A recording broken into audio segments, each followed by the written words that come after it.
Hi, I'm going to do the book acquiring tag. I was tagged to do this by Mari from Book Reading Coffee Drinking.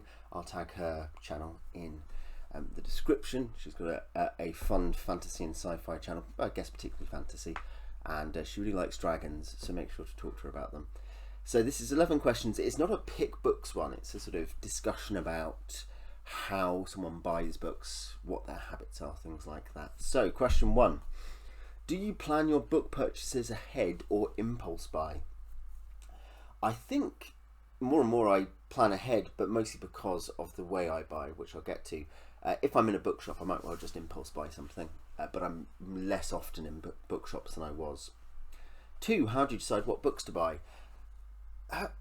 That side of it is almost impulse based. Sometimes it'll be a book I've been wanting for a while, particularly non-fiction, and I'll work out, I budget that in, I'll get that.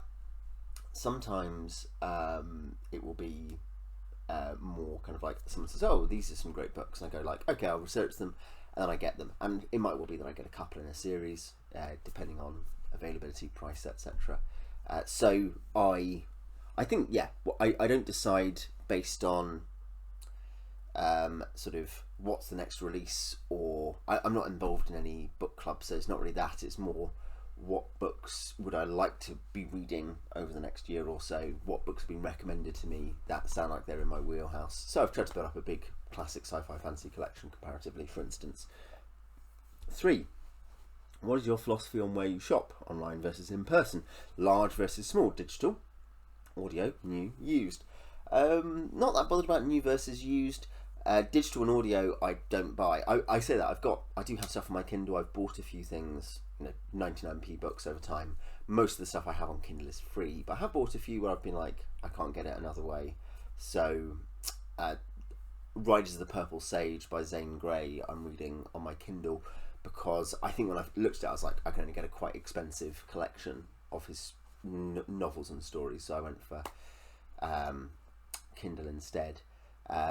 Large versus small, online versus physical. I buy a lot online for convenience. I live semi-rurally. There's a bookshop like 5 miles away. I could go there, but for various reasons it's a lot easier to buy online.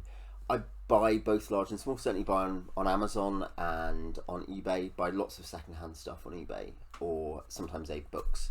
When I'm buying sort of, I don't know. Here's an example.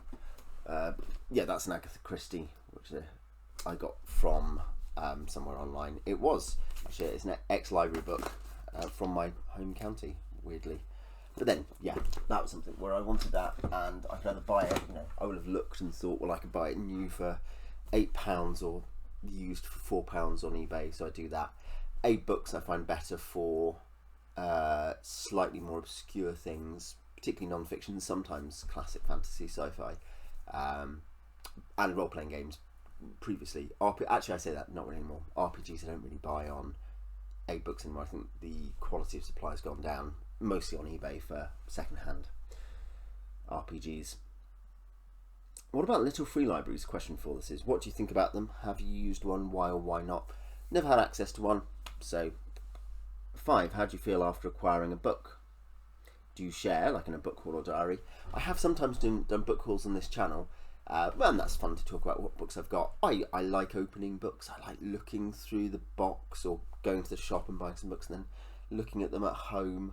That there's a sense of, it's excitement and possibility, isn't it? This idea that these are portals to other worlds, or to history, or to ideas. And I'm excited by that. So I think excitement and pleasure, and I like organising them and putting them on the shelves as well. 6, how do you feel looking at books that haven't been read? Does it matter if it's currently a lot or a little amount? Mostly I don't worry that much about that. I feel okay about that. I think some people really get stressed. I see the library as an investment and as stuff to read in the future, stuff for my kids as well in good time. They can enjoy what they want from it, certainly as they grow up and when they're a lot older too. It's an investment. So the fact that, in some categories my read percentage is 95, 99%. In other categories it's like 50, and that's fine by me. How do you decide what number of unread books is the right amount? kind of read the previous one. I don't have any system for that.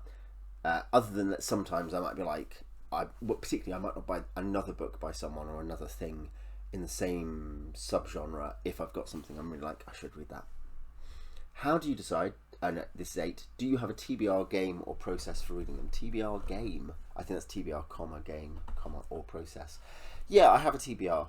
The last couple of years, I've kept a reading plan, which is basically a way of.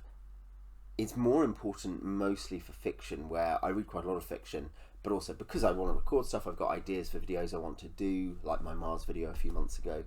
I have to have some kind of discipline where I say, I'm reading this now, so I get it done in time for a reasonable, and obviously that slips, but, and I put impulse mood reads into that, but there's some plan there based for my fiction. For non-fiction, I tend to have objectives. It's on the same reading plan. I tend to have objectives, I tend to have things I want to look at, and I just try to I make a list of things I'd like to probably have a go at this year. 8, do you have a book buying problem? If so, what's the nature of it? Can it be adjusted? This is like a medicalization of habits, isn't it? Almost. I probably sometimes have bought too many books, and sometimes I've gone without buying any books. I don't really. I think some people would certainly say I have too many books, but there are months that go by where I don't buy any books, and there are other months where I might buy, 5 or 8. 10, tag 2 or 3 others to ponder their book buying process. Feel free to do the tag if you like. And apparently 11, know you're awesome just as you are. Being a book lover is amazing. Well, that's revolting, isn't it? Yeah, I will leave that there. I would love to know your questions. I'll put these questions in the description. Do the tag as a video, or just comment. But I think that question of like how we choose what we buy, that's really interesting.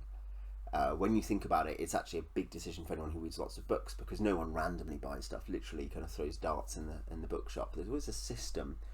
And the other thing that comes to mind is that I guess just how far people emphasize what people generally think of as ethical buying, and by that I mean small independent, and how far people make compromises. I'm quite happy to make compromises, but I think there's an interesting discussion around that, about kind of what ethical purchasing looks like. So I'd love to hear your comments, particularly on that, in the comments below. Till next time.